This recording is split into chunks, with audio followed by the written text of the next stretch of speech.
Amin'ny ankapobeny fety kristianina ny fetin'ny olo-masina indrindra ho an'ny mpino katolika no afantarantsika azy mitondra fanazavana misimisy kokoa satria dia mbola maro ny tsy mahalala izany ny religieuse iray andao raha antsika ny fanazavana.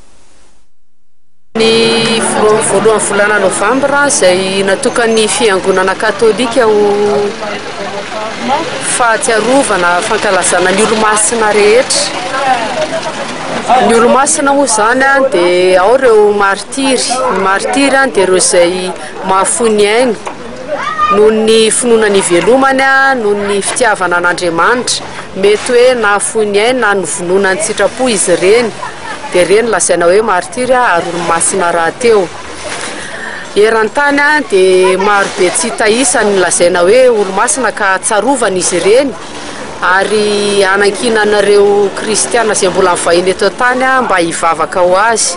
Ho fakatahaka ihany koa satria fandalovana ny eto tany ary fanomanana ny fiainan'ny lanitra. Dia raha mba misy an'ireo zokiray aman-dreny izay falazaina olo-masina ireo dia mampirisika bebe kokoa zany hiaina ny fiainana ny veloma, indrindra ny fiainana ny finoana, ny fanantenana sy ny fitiavana an'Andriamanitra sy ny namana. Satria fandalovana ny eto tany fa ny lanitra ny tanjona himatomatisantsika eto tany.